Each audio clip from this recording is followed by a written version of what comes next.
Good afternoon, everyone. Just a few months ago, Planned Parenthood of Southern New England was making the pitch to all Rhode Islanders that Rhode Island and Texas did not have much more than geographic size separating us when it came to reproductive health care and rights because of a case at the Supreme Court. And because of people like you,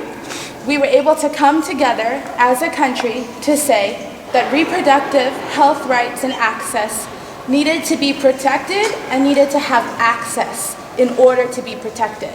Right now we are faced with the president-elect who wants to overturn Roe versus Wade. The millions of people that are affected by birth control access, that are affected by reproductive health care, probably don't even know who Roe is and who Wade is. Because at the end of the day, when they cross the street from a parking lot to a building where protesters are yelling at them, or when they drive 200 plus miles to get to reproductive health care clinic, Roe and Wade aren't on their mind, but survival and being able to choose when, if, and how they are going to have a family is what is on people's minds. Right.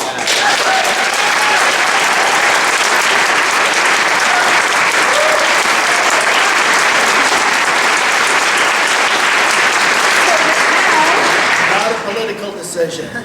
So right now we're here again because people are forcing it to be a political decision,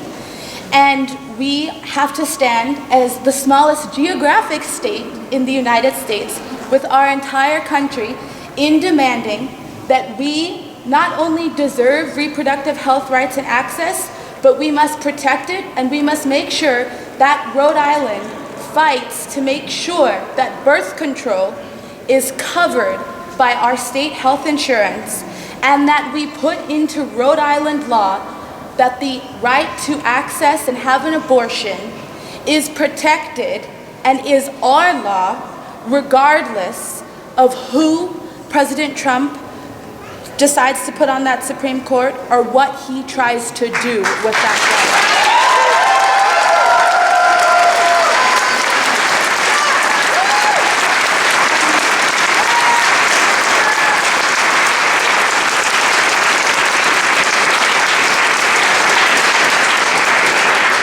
And there are people among us here that we know who have been to places like Planned Parenthood or who have been to other reproductive health rights and clinics, or who have known people that had to order that drug off of the internet, that didn't get to choose when, if, and how they wanted to have a family. We have people amongst us who walk alongside people in order to go to health clinics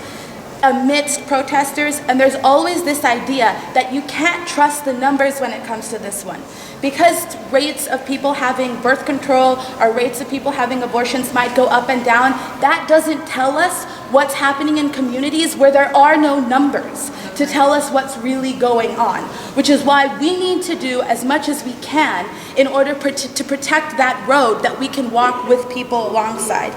And I just want to close by thanking the people in this room who have been to so many of the events that make sure that when we say our body, our choice, that also means our body, our choice when it comes to immigration, when it comes to economic rights. And I just want to close with a quote by a reproductive justice organizer, Loretta Ross, who said, "People seldom pay attention to the bridges they walk across because destinations, not means, are their priority."